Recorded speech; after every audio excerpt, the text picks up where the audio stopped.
आप लोग का इंडियन ज्योग्राफी का क्लास चल रहा है। इंडियन ज्योग्राफी के क्लास में आज हम लोग बात करेंगे भारत के तटीय मैदान के बारे में। हेडिंग डालिए आप लोग, भारत के तटीय मैदान। भारत के तटीय मैदान।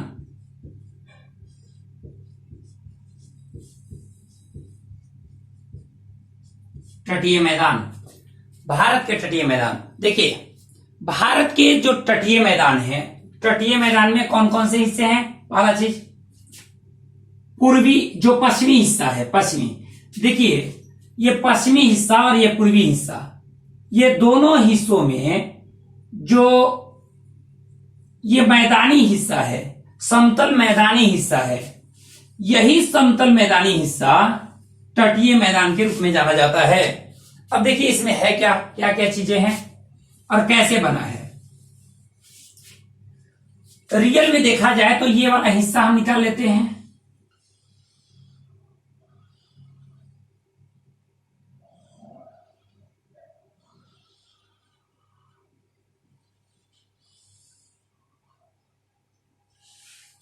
ये वाला हिस्सा जो मैंने निकाल लिया। अब देखिए, यहां से ये वो हिस्सा है जब अफ्रीकन, जब प्लेट से, जब इंडियन प्लेट टूटा था, जो आज अफ्रीका है, अफ्रीका के प्लेट से ही इंडियन प्लेट टूटा था। टूटने के बाद ये प्लेट उत्तर पूर्व दिशा की ओर गतिशील हुआ। यानी ये वाला हिस्सा जो है, ये वाला जो तट है, ये वाला तट, ये किससे अलग हुआ था? टूट करके अफ्रीका से, अफ्रीकन प्लेट से टूट करके अलग हुआ। जब ये अलग हुआ तो गतिशील हुआ किधर? उत्तर पूर्व दिशा में। तो उत्तर पूर्व दिशा में गतिशील हुआ। यहां से जो प्रवाहित होने वाली जो नदियां थी, यहां से जो प्रवाहित होने वाली नदियां थी, इन नदियों ने क्या किया?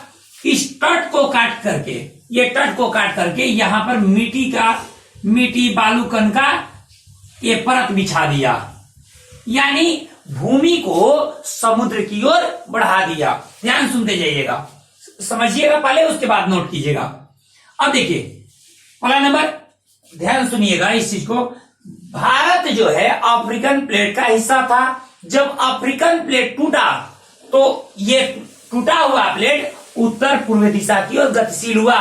जो इंडियन प्लेट है उत्तर पूर्व दिशा की ओर जब गतिशील हुआ तो इसी क्रम में स्थिति क्या आई कि इस प्लेट से कई सारी नदियां पश्चिमी और पूर्वी तट पर प्रवाहित होती थी। इन नदियों ने इस किनारे को काट करके बालू और मिट्टी के कण को ला करके अपने समुद्री क्षेत्रों में जमा करने शुरू किए। और जब जमा करने शुरू किए तो वही जमा किया हुआ हिस्सा, ये हिस्सा रहा जो कि तटीय मैदान के रूप में है। यानी यहां मिट्टी की परत बिछ गई है जो तटीय मैदान के रूप में है। यही हम पढ़ेंगे तटीय मैदान। तो तटीय मैदान का निर्माण मुख्य रूप से नदियों द्वारा लाए गए अवसाद, मिट्टी, धूलकण के जमने के चलते हुआ है। तटीय मैदान के अर्थात जलोढ़ निक्षेप हम कह सकते हैं। यानी जल, जो नदी के जल द्वारा जो बहाकर लाया गया, जो भी अवसाद था उसके जमने से, यानी हम क्या कह सकते हैं? जलोढ़ निक्षेप। तो कह सकते हैं तटीय मैदान का निर्माण नदियों द्वारा लाए गए जलोढ़ निक्षेप से हुआ है। पहला चीज, तटीय मैदान का निर्माण नदियों द्वारा लाए गए जलोढ़ निक्षेप से हुआ है। यानी क्या? मिट्टी के कण, बालू या कोई भी अवसाद के जमने के चलते तटीय हिस्सा का भाग समुद्र की ओर बढ़ गया, जो तटीय मैदान के रूप में सामने आया। अब देखिए, इसमें हम एक एक करके देख लेते हैं।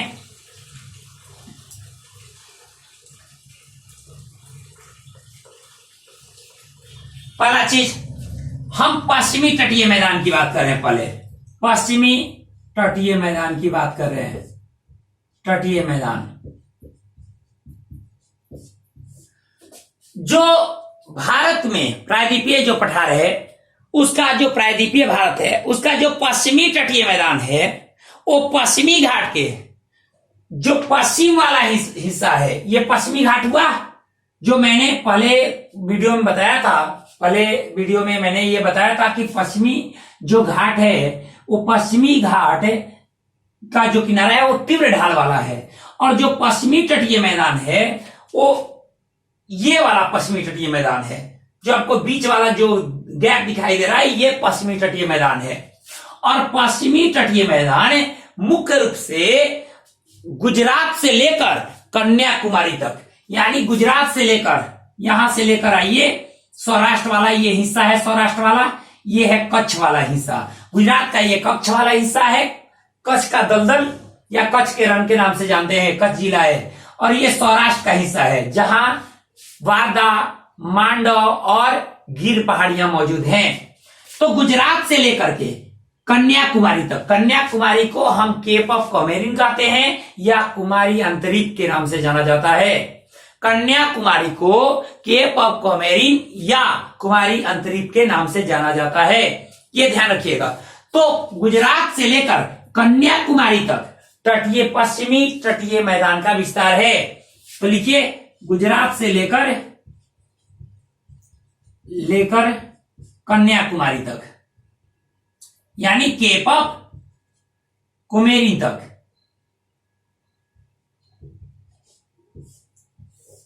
गुजरात से लेकर कन्याकुमारी तक पश्चिमी तटीय मैदान का विस्तार है। अब देखिए इसमें अगर हम देखें तो सबसे अधिक चौड़ाई नर्मदा नदी खंभात की खाड़ी में गिरती है, तापी नदी खंभात की खाड़ी में गिरती है। इस तापी और नर्मदा के मुहाने के पास, तापी और नर्मदा के मुहाने के पास पश्चिमी तटीय मैदान की चौड़ाई सबसे अधिक है। अगर हम देखें तो लगभग ये चौड़ाई 80 किलोमीटर के आसपास है। ध्यान रखिएगा गुजरात से लेकर कन्याकुमारी तक पश्चिमी तटीय मैदान का विस्तार है। यह गुजरात हुआ, गुजरात से लेकर यहां तक पश्चिमी तटीय मैदान का विस्तार है, जिसमें सबसे अधिक चौड़ाई पश्चिमी तटीय मैदान की सर्वाधिक चौड़ाई तापी और नर्मदा के मुहाने के पास है, जिसकी चौड़ाई लगभग 80 किलोमीटर है। जबकि हम पूरे तटीय मैदान की बात करें तो इसकी औसत चौड़ाई लगभग 64 किलोमीटर, औसत चौड़ाई लगभग 64 किलोमीटर है। नोट करते जाइए। अब देखिए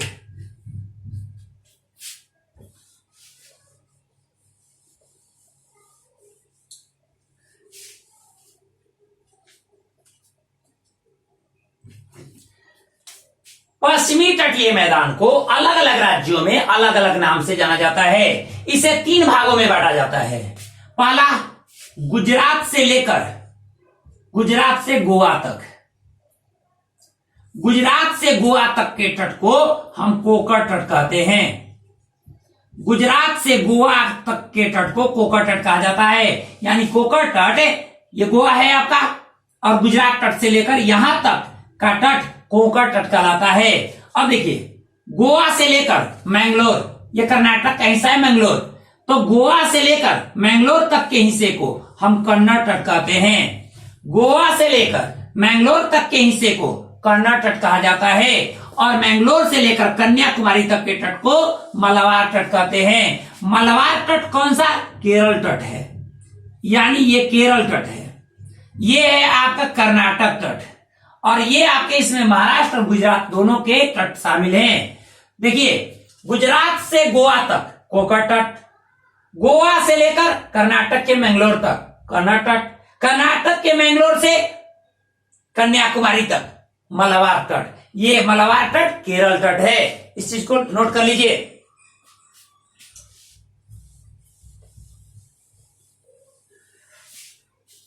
अब देखिए एक चीज और कि अगर हम लोग देखें तो कहीं कहीं ऐसा हुआ है कि ये जो पश्चिमी तटीय मैदान है, मान लेते हैं ये वाला पश्चिमी तटीय मैदान है, इसमें आपको ऐसे सीधा दिखाई दे रहा है, लेकिन ये सीधा है नहीं, क्योंकि जो समुद्र की लहरें हैं ना लगातार इसको काट काट करके भूमि के अंदर कहीं कहीं घुस गई हैं।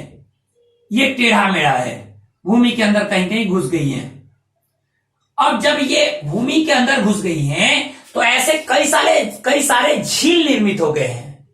ठीक है, अब देखिए समुद्र के जल की लहरों ने मुख्य भूभाग को, तटीय मैदान को काट करके भूमि के अंदर घुस गई है, और ये जल जब अंदर घुस गई है तो अंदर अपना जगह बना ली, जिससे कई सारे झील निर्मित हुए हैं, और ऐसे ही झील को हम लैगून झील कहते हैं।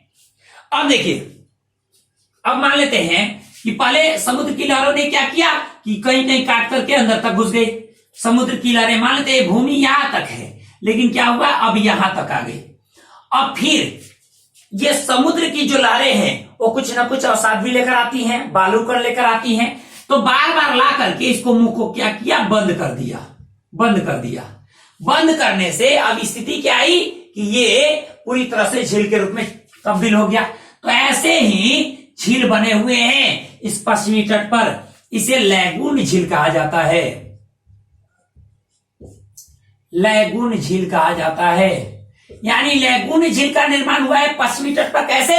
समुद्र के लहरों द्वारा। समुद्र के लहरों ने क्या किया है, समुद्र के जल ने क्या किया है कि इसको मुख्य भूभाग को काटकर, तटीय मैदान को काटकर अंदर तक घुस गई है, जिसके चलते लैगून झील का निर्माण हुआ है। इन्हीं लैगून झीलों में केरल में वेम्बनाड झील, अष्टामुड़ी झील प्रमुख है। केरल का वेम्बनाड,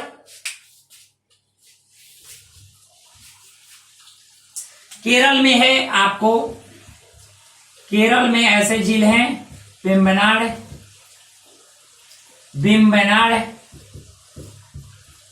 और अष्टामुड़ी।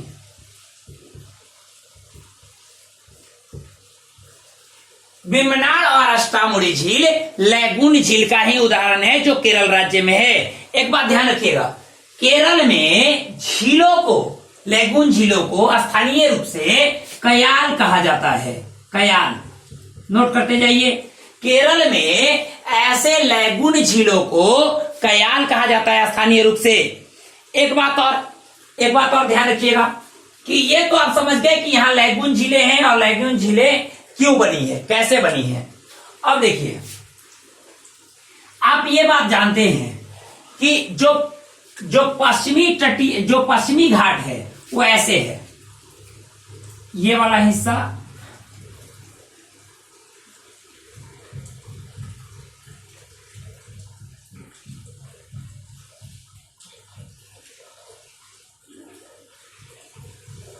ये वाला आपका पश्चिमी घाट हुआ, ये पश्चिमी घाट हुआ। तो पश्चिमी घाट से, मान लेते हैं पश्चिमी घाट के इस छोर से अगर नदियां प्रवाहित होती हैं तो तेजी से बहेंगी, तेजी से प्रवाहित होंगी। जब तेजी से प्रवाहित होंगी तो ऐसे जब प्रवाहित होती है तेजी से, क्योंकि ढाल क्या है, तीव्र है। पश्चिमी घाट का ढाल तीव्र होने के चलते पश्चिमी घाट से निकलने वाली नदियां तेजी से प्रवाहित होती है, तीव्र ढाल के सहारे तेजी से प्रवाहित होती है। ऐसे क्रम में होता क्या है कि जब ये तेजी से प्रवाहित होती है तो जल समुद्र के जल पर धक्का देती है, क्योंकि मान लेते हैं कोई भी जल अगर मान लेते हैं यहां प्रवाहित हो रहा है तो इस समुद्र का जो जल है उसको क्या करता है, ये तेजी से प्रवाहित हो रही है इसलिए धक्का देती है, और जब धक्का देती है तो यहां पर हलचल होता है। और पहले तो ये जल मान लेते तेजी से प्रवाहित हो रही है तो नीचे जाएगी, नीचे जाने के बाद ऊपर उठेगी थोड़ा सा दूरी पर। तो ऐसी स्थिति में ज्वार जैसी स्थिति उत्पन्न होती है, इसको हम ज्वार नदमुख कहते हैं। ज्वार नदमुख कहा जाता है, यानी नदी का मुख जो ज्वारीय स्थिति उत्पन्न करता हो। नदी का मुख यानी जहां पर नदी अपना मुहाना बनाती है वो स्थिति, वहां की जो ज्वार जैसी स्थिति उत्पन्न होता हो। तो यहां क्या, पहले नीचे गया फिर ऊपर आया, तो नदियां यहां पर तेजी से प्रवाहित होती हैं। तो इसको नोट कीजिए, पश्चिमी घाट अत्यधिक तीव्र ढाल वाला है, जिसके चलते पश्चिमी घाट से निकलने वाली नदियां जो अरब सागर में गिरती हैं ये तेजी से प्रवाहित होती हैं, और प्रवाहित जब होती हैं तो यह समुद्र के जल को पीछे धकेल देती हैं। ऐसी स्थिति में जहां ये गिरती हैं वहां ज्वार नदमुख का निर्माण करती हैं, अर्थात एस्चुअरी का निर्माण करती हैं, एस्चुअरी का निर्माण करती हैं,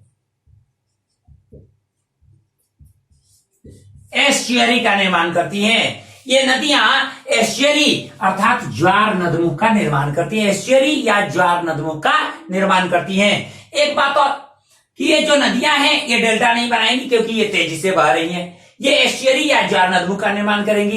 एक चीज आप ऐसे ही देखिएगा तो आप गोवा में मांडवी और जुआरी नदी, गोवा में मांडवी और जुआरी नदी, कर्नाटक में शरावती नदी, केरल में पेरियार नदी, भरतपुझा नदी, ये जो नदियां हैं ये क्या, ये एस्चुअरी का निर्माण करती हैं, अर्थात ज्वार नदमुख का निर्माण करते हैं। ऐसे हम देखें तो पश्चिमी तट पर गिरने वाली नदियां जो हैं वो लंबी नदियों में नर्मदा और तापी है, जबकि अन्य नदियां सभी छोटी छोटी नदियां हैं, चाहे वो पेरियार हो, भरतपुझा हो केरल का, या कर्नाटक का आपको शरावती हो, या गोवा का जुआरी हो, मांडवी हो, ये छोटी छोटी नदियां हैं जो पश्चिमी घाट से निकलने के बाद तेजी से प्रवाहित होती हैं, तीव्र ढाल के साथ तेजी से प्रवाहित होती हैं और ज्वार नदमुख या एस्चुअरी का निर्माण करती हैं। देखिए इन्हीं तटीय मैदानों में मुंबई, गोवा ये सब बसा हुआ है। मुंबई इन्हीं तटीय मैदानों में स्थित है, जो ये तटीय मैदान है ना, पश्चिमी तटीय मैदान, यहीं पे मुंबई स्थित है। गोवा इन्हीं तटीय मैदानों में स्थित है, ध्यान रखिएगा इस चीज को।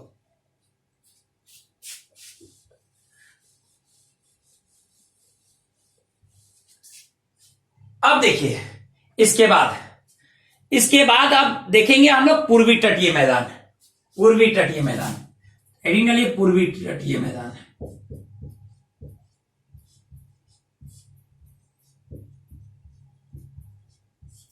पूर्वी तटीय मैदान, पूर्वी तटीय मैदान जो है यहां पे भी बड़ी बड़ी नदियां प्रवाहित होती हैं, जैसे महानदी, गोदावरी, कृष्णा, कावेरी, पेनार, ये सारी नदियां, वैगई, ताम्रपणी, ये सारी नदियां हैं यहां जो प्रवाहित होती हैं।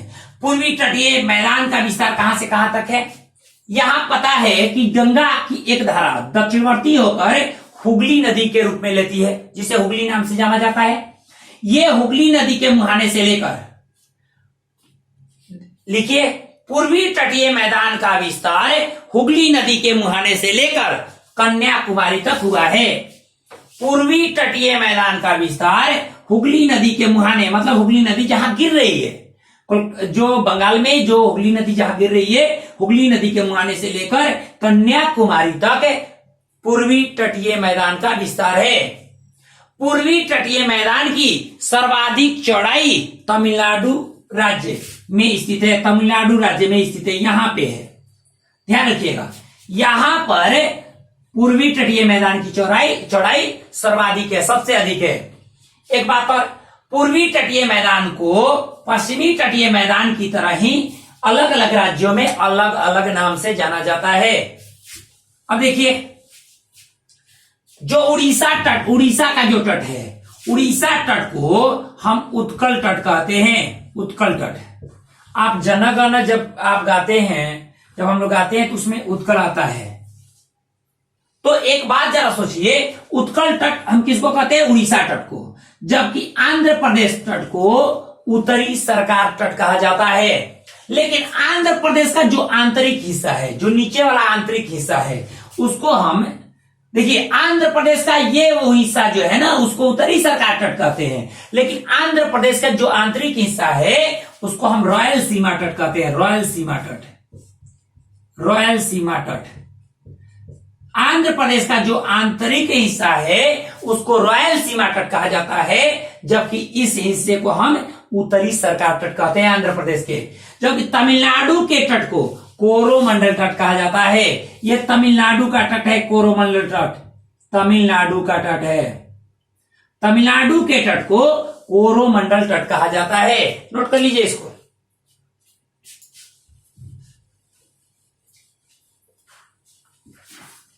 अब देखिए इसमें क्या है,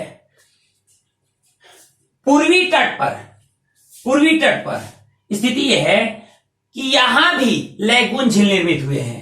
क्या किया है कि यहां पर भी समुद्र के जल ने भूमि को काट करके कई सारे लैगून झील निर्मित किए हैं। ऐसे ही लैगून झील में उड़ीसा में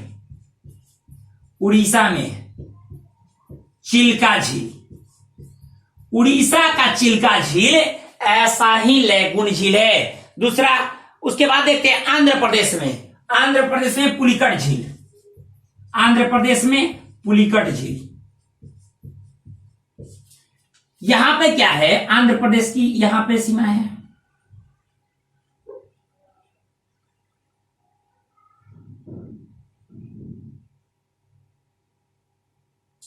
और यहां पुलिकट झील, ये भूमि को काट करके, मुख्य भूभाग को काट करके समुद्री जल ने झील निर्मित किया है, पुलिकट झील। पुलिकट झील ये आंध्र प्रदेश और तमिलनाडु की सीमा पर है। ऐसे तमिलनाडु की ऐसे सीमा बन रही है, तो आंध्र प्रदेश और तमिलनाडु की सीमा पर है, लेकिन ये आंध्र प्रदेश राज्य में ही माना जाता है। इसको आंध्र प्रदेश में पुलिकट झील को माना जाता है।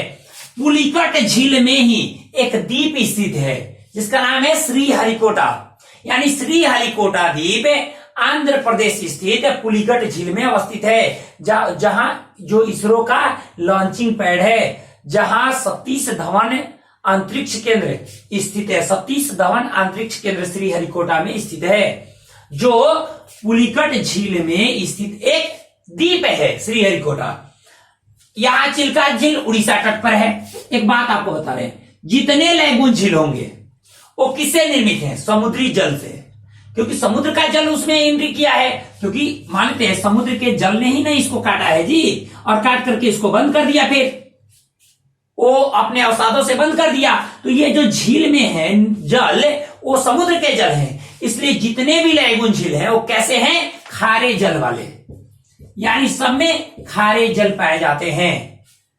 सभी लैगून झील समुद्र के लहरों से निर्मित हुए हैं। समुद्र की लहरों ने काट दिया है भूमि को, तब निर्मित हुए हैं, और इसमें समुद्री जल की उपलब्धता है, इसीलिए इसमें क्या है, ये खारे जल वाले झील हैं। एक बात और कि यहां पर स्थिति क्या है, पूर्वी तट पर, कि यहां पर ढाल तीव्र नहीं है। पूर्वी तट की स्थिति देखिएगा तो ढाल तीव्र नहीं है। ढाल देखिए यहां कैसा है,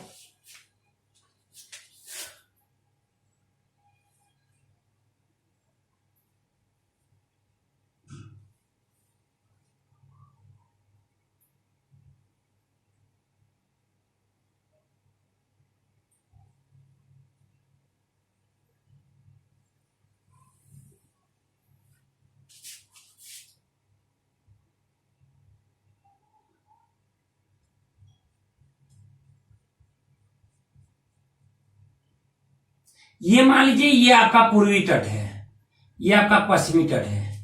तो ये जो मैदान है, ये आपका पूर्वी तट ये मैदान है, और ये जो मैदान है ये पश्चिमी तट ये मैदान है। ये तीव्र ढाल वाला है, लेकिन ये जो है तीव्र ढाल वाला नहीं है और ज्यादा ऊंचाई वाला नहीं है। जब नदियां यहां से निकलेंगी तो कहां जाएंगी, पूरब की ओर होकर के बंगाल की खाड़ी में गिरेंगी। तो ये वाला हिस्सा है, ये कटा पेटा हिस्सा है, क्योंकि बड़ी बड़ी नदियां प्रवाहित होती है, तो पूर्वी घाट पर्वत को काट दिया इसने। लेकिन ये लगभग समतल सपाट मैदानों से प्रवाहित होती हैं। तो जब नदियां समतल सपाट मैदानों से जाएं तो होता क्या है कि इधर से समुद्र का जल है, समुद्र की लहरें क्या करती हैं कि इस नदी के जल को रोकने का कार्य करती हैं। इधर से समुद्र की लहरें हैं, यहां पर नदी को गिरना चाहिए, यहां गिरना चाहिए, मानते हैं समुद्र में गिरना चाहिए, और ये समुद्र की लहरें जो हैं वो लगातार नदी के जल पर तनाव बना रही, दबाव बना रही है, ठीक है, रोक रही है, क्योंकि दोनों के बीच संघर्ष हो रहे हैं। एक इधर से अपना बहाव है और एक इधर से बहाव है। इधर से समुद्र के जल का बहाव है और इधर से नदी के जल को। इसी क्रम में नदियां जो अवसाद लेकर जाती हैं, जो मलबे लेकर जाती हैं, वो क्या करती हैं कि इसी संघर्ष के चलते ये अपने मुहाने पर, मान लेते ये नदी का मुख है तो यहीं पर लगाने लगेंगी। मान लेते नदी में बहुत सारे कचरे मलबे सब जाते हैं, तो जो जा रहे हैं कचरे मलबे वो सब कहां, अपने मुहाने पर ही वो क्या की, जमा करने लगी नदी। क्यों? क्योंकि इधर से समुद्र का जल क्या है, संघर्ष कर रहा है इसके साथ। इसके चलते क्या हुआ, यहां पर कचरे निर्मित हो गए। इसी के चलते नदी ने क्या किया कि अपना कई सारे धाराओं में ये बढ़ गई, यानी समुद्र तट पर जाने के बाद नदियां कई सारे धाराओं में बढ़ गई। क्यों? क्योंकि समुद्र के जल ने संघर्ष करके क्या किया कि नदी के जल से जो मलबे आए थे नदी के जल के मुहाने पर जमा हो गए। जमा होने के चलते अब नदी तो अपना जल गिरा नहीं पाएगी, इसके चलते नदी ने अपना रास्ता कई सारे टुकड़ों में बांट लिया, कई सारे सैकड़ों हिस्सों में बांट लिया। और बांटने के बाद क्या किया कि यहां पर कई धाराओं में बढ़ करके तब समुद्र में ये जाकर मिल गई। ऐसी स्थिति में यहां डेल्टा का निर्माण हुआ। एक जो कई सारी धाराओं में बटी, ये एक प्रकार का डेल्टा निर्मित हुआ। तो पूर्वी तट पर गिरने वाली नदियां एस्चुअरी या ज्वार नदमुख का निर्माण नहीं करती, यह डेल्टा का निर्माण करती है। जैसे गोदावरी कृष्णा डेल्टा दोनों आपस में मिल गए हैं, कावेरी महानदी डेल्टा, यहां आपको गंगा ब्रह्मपुत्र डेल्टा। तो ये जितनी भी नदियां हैं पूर्वी तट पर गिरने वाली सभी नदियां डेल्टा का निर्माण करती हैं। कारण क्योंकि ये तीव्र गति से नहीं प्रवाहित होती, ये समतल या कम ढाल वाले क्षेत्रों से प्रवाहित होती हैं, जिसके चलते समुद्र का जल और नदी का जल मुहाने पर संघर्ष करते हैं, जिससे नदी के जल से जो मलबे आए हैं वो मलबे नदी के मुख पर जमा होने लगते हैं। जब नदी के मुख पर जमा होने लगते हैं तो ऐसी स्थिति में नदी अपना मुख बंद कर लेता है और ऐसी स्थिति में नदी से कई सैकड़ों धाराएं निकल करके समुद्र में जाकर गिरती हैं। ऐसी स्थिति में इसे डेल्टा कहा जाता है। डेल्टा का विस्तार हमेशा समुद्र की ओर बढ़ते जाता है, क्योंकि जैसे जैसे मलबे आएंगे वो क्या समुद्र की ओर उसका विस्तार बढ़ता जाएगा। ये चीज ध्यान रखिएगा। तो डेल्टा जलोढ़ निक्षेप जो जमा हुआ उसके चलते क्या हुआ, डेल्टा का निर्माण हुआ। तो पूर्वी तट पर गिरने वाली नदियां डेल्टा का निर्माण करती हैं, इस चीज को ध्यान रखिएगा। अब देखिए एक चीज और,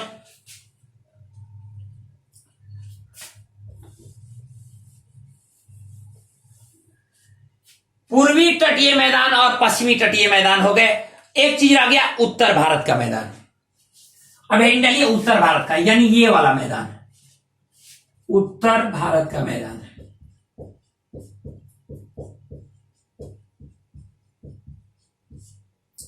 उत्तर भारत का मैदान है।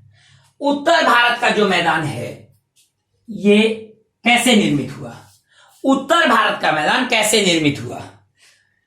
देखिए आप जब देखिएगा तो सबसे पहले जब हिमालय की उत्पत्ति हुई तो हिमालय के पास टेथिस सागर हुआ करता था। हिमालय के पास टेथिस सागर हुआ करता था। टेथिस सागर के जगह टेथिस सागर में कई सारी नदियां प्रवाहित होती थी और यहां पर प्लेटों की गतिशीलता के चलते ये मलबे पर दबाव पड़ने के चलते टेथिस सागर के जगह हिमालय पर्वत की उत्पत्ति हुई। सबसे पहले बृहद हिमालय बना, यहां पर बृहद हिमालय बना। उसके बाद लघु हिमालय का निर्माण हुआ।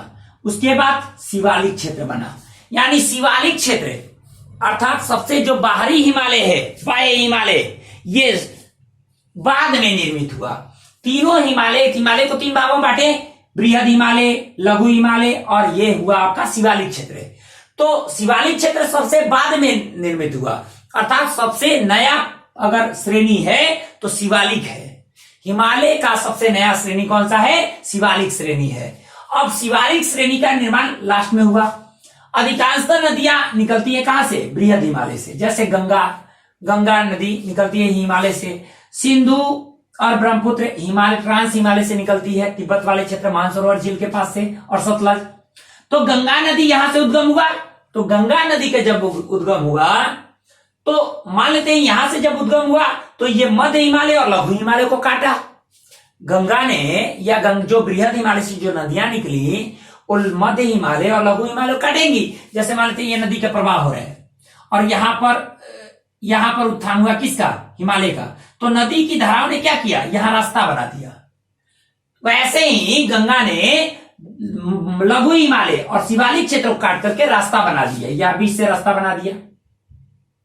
लेकिन ये देखिए ऊंचाई वाले क्षेत्र से ये नदी प्रवाहित हो रही है। जब ऊंचाई वाले क्षेत्र से ये प्रवाहित हो रही है तो ऐसी स्थिति में स्थिति क्या है कि ऊपर से कई सारे चट्टानों को लेकर आएंगी, कई सारे चट्टानों, क्योंकि तीव्र ढाल से वो प्रवाहित हो रही है।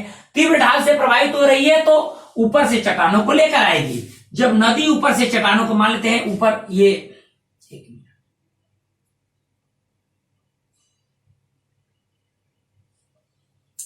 मान लेते हैं यहां से नदी प्रवाहित हो रही है बृहद हिमालय से, नदी ऊपर से जब आएगी तो ये चट्टानों को लेकर आएगी, क्योंकि ढाल तीव्र है, लेकर आएगी। ये चट्टान रुकेंगे कहां? यहां पर रुकेंगे, यहां पर रुकेंगे।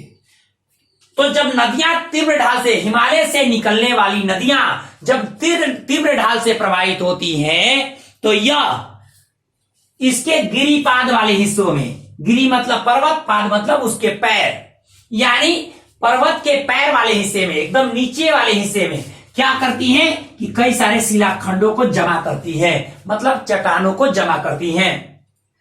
जब ये चट्टानों को जमा करती हैं, ये नदियां जब पर्वत के गिरिपाद वाले हिस्से में जब ये चट्टानों का जब एकत्रित करती हैं, चट्टानें जमा करती हैं, तो इन चट्टानों के बीच में क्या रहता है? गैप रहता है। क्योंकि मान लेते हैं एक चट्टान है, मान लेते हैं यहां चट्टान है, यहां चट्टान है, एक के ऊपर दो, तो चट्टानों के बीच क्या रहता है? गैप रहता है, जगह रहता है। उसी गैप में ये नदी का जल क्या होगा? एंट्री कर जाएगा। तो नदी का जल चट्टानों के गैप में एंट्री कर गया। जब एंट्री कर गया, चट्टानों के गैप से प्रवाहित होने लगा, तो ऊपर से तो दिखाई नहीं दे रही है कि नदी प्रवाहित हो रही है, ऊपर से दिखाई नहीं दे रही है। अब मानते यहां पर निकली, नदी निकली, तो यहां पर जितने शिलाखंड है सब अलग अलग धाराओं में, सभी गैपों से नदियां निकलेंगी, तो अलग अलग धाराओं में निकलेगी। अलग अलग धाराओं में निकलने के बाद फिर आगे चलकर एक जगह होंगी। अब देखिए फिर ये धारा में प्रवाहित होने लगेंगी। अब देखिए जो ये शिलाखंड वाला हिस्सा है, यानी नदी जब तीव्र ढाल से बहते हुए जब प्रवाहित होती है तो ऊंचाई वाले इलाकों से वो शिलाखंडों को लेकर आती है, मतलब चट्टानों से लेकर आती है, और वो चट्टाने पर्वत के गिरिपाद वाले हिस्से में जमा होते हैं। जब पर्वत के गिरिपाद वाले हिस्से में जमा होते हैं तो इसको कहा जाता है भंवर प्रदेश। इसको भंवर प्रदेश कहा जाता है। इस हिस्से को भंवर प्रदेश कहा जाता है। भंवर प्रदेश कहा जाता है किसको? जहां शिलाखंडों को जमा करके नदी उन शिलाखंडों के बीच में जो गैप होता है उससे प्रवाहित होने लगती है, और ऊपर से पता नहीं चलता कि नदी पर नीचे नीचे प्रवाहित हो रही है। उस प्रदेश को भंवर प्रदेश कहा जाता है। भंवर प्रदेश के बाद जब नदियां निकलेंगी तो सैकड़ों धाराओं में निकलेंगी। क्यों?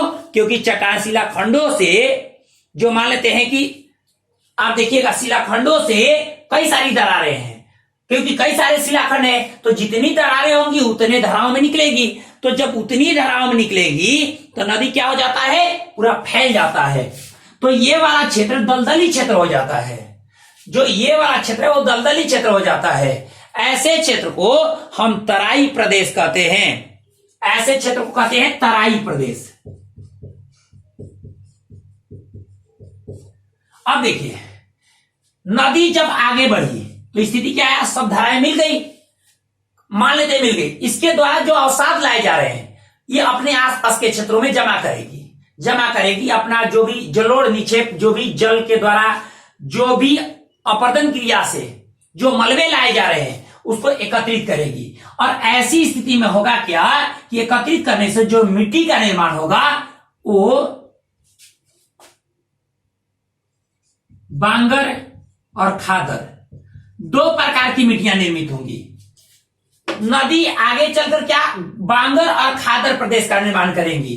बांगर प्रदेश वो प्रदेश होगा जहां एक बार मिट्टी जो नदी द्वारा बहाकर लाए गए अवसाद जो है वो जमा हो गए, तो उस पर फिर लगातार जमा नहीं होते रहेंगे। यानी बांगर जो होगा वो एक बार अगर मान लेते हैं नदी बहाकर लाई, अवसाद बहाकर लाई और जमा हो गया वो अवसाद, वो होगा बांगर भूप प्रदेश उसको कहेंगे। और खादर प्रदेश नदी का, मान लेते ये नदी का बहाव है तो नदी का जो नजदीक वाला इलाका होगा, जो प्रत्येक साल नदियां जो जलोढ़ निक्षेप के द्वारा इसको एक परत बिछाते रहती है, यानी प्रत्येक साल एक नई मिट्टी का निर्माण होता है।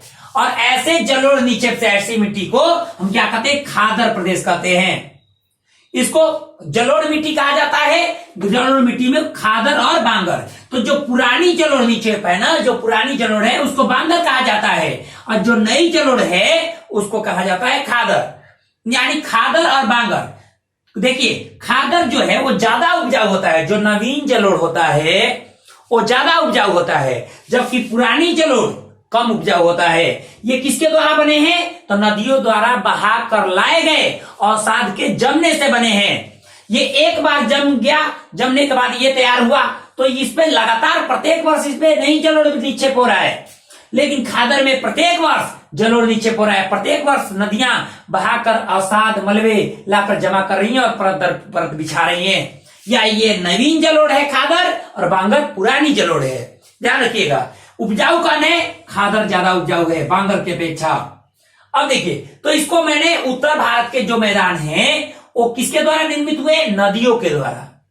नदियों ने क्या किया है कि पर्वतों को काटकर, हिमालय के श्रेणियों को काट करके जो मलबे अवसाद जो भी लाए वो इन क्षेत्रों में क्या बहा कर लेकर आए, और बहाकर जब लाए तो इन क्षेत्रों में क्या किया, क्योंकि भारत का तो हिस्सा यही तक था, ये गैप था जो अवशेष रह गया, 33 सागर का जो अवशेष भाग रह गया हिमालय की उत्पत्ति के बाद, तो ये गहराई वाला हिस्सा था। लेकिन जब नदियां यहां से निकली, गंगा नदी निकली, कई सारी नदियां निकली, तो इन नदियों ने क्या किया कि हिमालय को काट करके उसके मिट्टी धूलकण को इन क्षेत्रों में बिछाने शुरू कर दिए। ये खादर और बांगर के रूप में पहले भंवर प्रदेश निर्मित किया, यानी पास के जो गिरिपाद वाला हिस्सा था, जो कहते गिरी मतलब पर्वत और पाद मतलब पैर, जो पर्वत के पैर वाला हिस्सा मतलब पर्वत के सबसे नजदीक का हिस्सा, मान लेते हैं अगर ये पर्वत है ये, तो ये हो गया आपका यहां का जो हिस्सा होगा उसको गिरिपाद कहेंगे, यानी पर्वत का ये नजदीक का हिस्सा है। तो यहां पर क्या कौन सा प्रदेश निर्मित हुआ? भंवर प्रदेश। क्यों? क्योंकि यहां पर कई सारे शिलाखंड हैं, मतलब चट्टान है। चट्टान कहां से है? नदियों ने ऊपर से बहाकर लाया, क्योंकि तीव्र ढाल है ना। अब नदियां इन शिलाखंडों के बीच के गैप से गुजरने लगी, जब आगे बढ़ी तो कई धाराओं में बटी, तो उसको क्या कहे? तराई प्रदेश। आगे बढ़ने के बाद ये सभी धाराएं एक जगह हुई और उसके बाद दो तरह के निर्मित हुए प्रदेश, बांगर प्रदेश और खादर प्रदेश।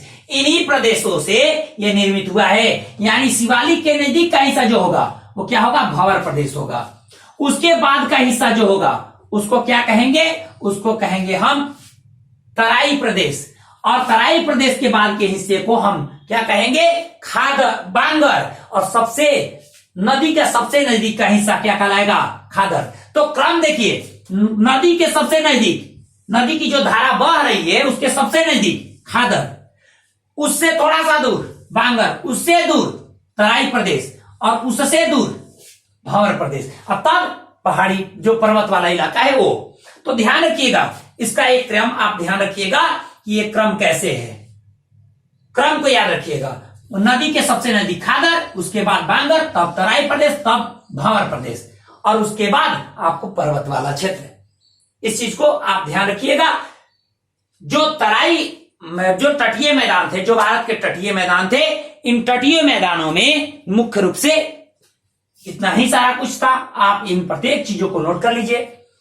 आप हमारे साथ इतना समय आप देते हैं, इसके लिए बहुत बहुत धन्यवाद। आप लोग लगातार हमारे साथ बने रहिए। जो अगला हम लोग का वीडियो होगा, रिवर सिस्टम शुरू करेंगे और बड़ा ही मजेदार टॉपिक रहने वाला है। मिलते हैं आप लोगों से अगले वीडियो में।